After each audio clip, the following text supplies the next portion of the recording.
হবে। এখন তার ক্যারিয়ারের শেষ পর্যায়ে, সে এখন ব্যবসার দিকে তার মন, তার মানে বিজ্ঞাপনের দিকে মন, তার টাকা ইনকামের দিকে মন, খেলার দিকে তো তার মন নেই। সিনিয়র ক্রিকেটার হয়ে এইভাবে তো খেলা তো উচিত না। অবশ্যই মনোযোগ কম দিতেছে, কারণ তার পারফর্ম যদি খারাপ হয় তাকে বাদ দেওয়ার মতো আমাদের বিসিবি কর্মকর্তাদেরও ক্ষমতা নাই। উনি তাদের ক্ষমতার উপরে।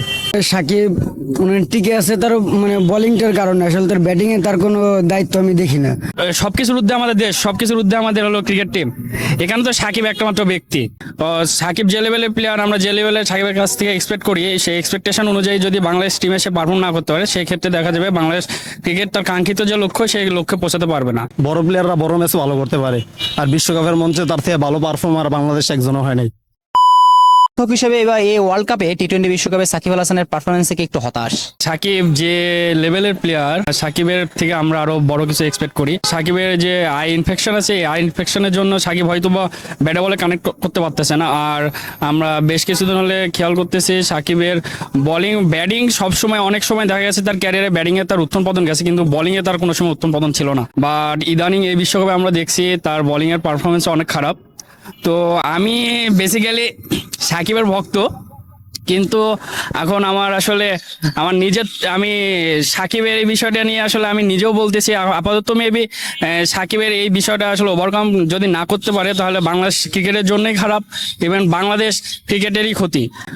সাকিব যে লেভেলের প্লেয়ার, আমরা যে লেভেলে সাকিবের কাছ থেকে এক্সপেক্ট করি, সেই এক্সপেকটেশন অনুযায়ী যদি বাংলাদেশ টিমে সে পারফর্ম না করতে পারে, সেই ক্ষেত্রে দেখা যাবে বাংলাদেশ ক্রিকেট তার কাঙ্ক্ষিত যে লক্ষ্য, সেই লক্ষ্যে পৌঁছাতে পারবে না। আমি আর একটা ম্যাচ সাকিবরে দেখতে যাচ্ছি, দেন যদি না হয় দেন সাকিবরে এখন বাধ্য আমরা বসানো লাগবে। আসলে দেখেন, নক্ষত্রের পতন আছে।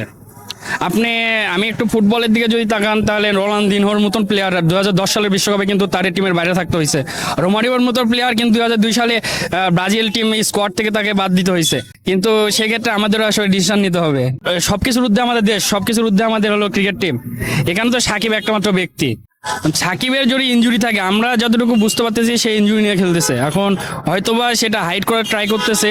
এখন আসলে তার ইনজুরি কি লেভেলে আছে, কোন পর্যায়ে আছে, এটা আসলে আমরা দূরে থেকে তো বলতে পারবো না। এটা আসলে টিম ম্যানেজমেন্ট জানে, ইভেন বিসিবি চিকিৎসক জানে। ওর মতো একজন কিংবদন্তি প্লেয়ার এই মুহূর্তে বিশ্বকাপের মঞ্চে ভালো খেলা উচিত, কিন্তু সময়টা তার সাথে যাইতেছে না। সব মিলিয়ে তার চোখেও সামথিং প্রবলেম আছে।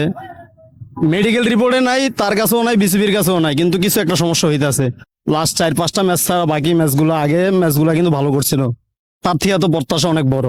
বড় প্লেয়াররা বড় ম্যাচে ভালো করতে পারে, আর বিশ্বকাপের মঞ্চে তার থেকে ভালো পারফর্মার বাংলাদেশ একজনও হয় নাই।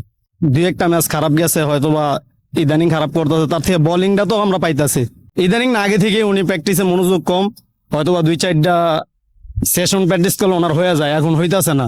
সাকিব টিকে আছে তার মানে বোলিংটার কারণে, আসলে তার ব্যাটিংয়ে তার কোনো দায়িত্ব আমি দেখি না। আর সবচেয়ে বড় কথা, লাস্টে যে খেলাটা দেখলাম, সম্ভবত আর্নিক নোকিয়ার বলে যে পুল শটটা খেলতে গেল, সেখানে রান রেট লাগে 5 করে, তার তো পুল শট খেলার কোনো প্রশ্নই ওঠে না। সে আসেই মানে ওটা পুল শট খেলতে গেল, আউট হয়ে গেল।